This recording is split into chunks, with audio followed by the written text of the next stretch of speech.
मामा तते गजपति आसिक मो संग केमती लागुची छोट घर रही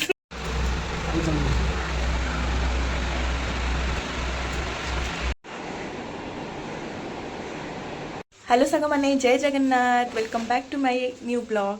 तो आज ब्लॉग स्टार्ट करुँची मु संध्या बेले आपण आड़े केमती वर्षा होची टिके जनइबे। मु जो पटे रोची सेठी बहुत ही रेयर ही वर्षा हुए कि आज बहुत ही जोरे वर्षा होची देखि परिबिन जेतु अंधार ही गलानी। तो एबे मु 2-3 दिन हेबा वीडियो किछि अपलोड करूनी जेतु टाइम मिल नथला। लास्ट वीडियो अपलोड करथली आपण सेथरे देखिथिबे। मु जेतु आसली एपटू मामा एठी बेड सजरे रे बेता अछि। मु जस्ट मो रूम रे एबे जस्ट बसिची भाबली ब्लॉग स्टार्ट करी बोली। तो एमती किछि आपण माने केमती अछंती।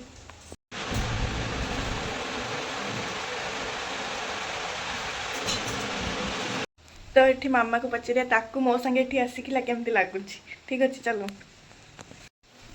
मामा तते गजपति आसिक मो संगे केमती लागुची छोट घर रही कि कोन करबा मो झियो जोटरे मते सिटी खुशी ना ना सेटा तो गोटे अलग कथा माने एठी आसी केम लागुची हमर सेपटे पुरी डिस्ट्रिक्ट गजम एठी को गरम जे गरम मो रहिवाटा कष्ट किंतु बाध्य होई रहिया पड़जी झियो सकासे एठी एडी दिए घरे हमर सेपटे आपण विश्वास करिवेनी हाँ गोटे आ गोटे कथा कहूँ। हाँ आपड़ देखिथे आम पुरी डिस्ट्रिक्ट कटक कथा मुझे कहीपरि एत भलसे पुरी भुवनेश्वर खोर्धा एसबुरे आमर रूम गुड़ा बहुत बड़ बड़ थाए किंतु एठी गजपति ब्रह्मपुर एसबुरे बहुत ही माने जगह अनुसार जी जार घर कर बहुत ही छोट छोट जगार घर होती सब माने बहुत सरू आमर सेपट लोक माने पुरी भुवनेश्वर एसपट लोक जेहतु व्हाइट स्पेस रे रही अभ्यास होगलानी आमर। तो एपटे आसिक रहा बेलू आम सफोकेशन हो जेहतु गोटे कांथरे 2-3टा एमती घर हो तो कहार कि झरका बाहर कर तो से वेंटिलेशन होगा प्रोब्लेम हो मेन हूँ अभ्यास आमर अभ्यास ना से आमको प्रोब्लेम होपट लोकर अभ्यास हो गलानी तो किसी प्रोब्लेम होनी आमको ये रहा मैंने कहूँ गोटे वर्ष लगे कहीं गरम ऋतु आप जानते 8 मास चलती सबू सीजन को टॉलरेट करके चलला बेलू बहुत ही कष्ट लगे धीरे धीरे आक्वेंटेड होजबे।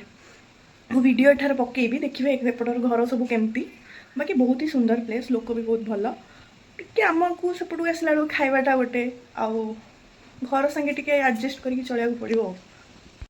तो एठी मो सकाळे छतुआ मामा छतुआ पानी कर दूची छतुआ पानी खाइकी कॉलेज जीवा पूरा रेडी ही सरलेनी।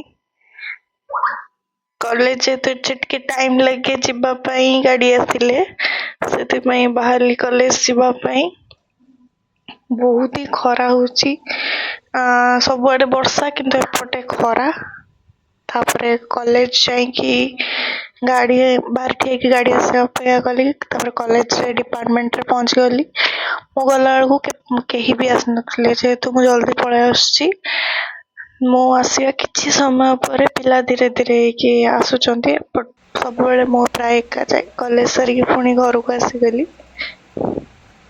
तो सांग माने आपण देखि पारथिबे एपटर संध्यार दृश्य किछि एमती देखा जाए किते सुंदर देखा जाउची देखि पारथिबे खास करी से पाख ब्यूटीफुल एपटर संध्या और सकाळर माने दृश्यटा बहुत ही बढ़िया लगे। एटा जो आपण मानु कहिथिली देखंतु एपटे घर माने केते वाइड तार सब कम देखि पारथिबे सब माने वाइड कम लेंथ किंतु बहुत बड़ सब घर प्रायत घर।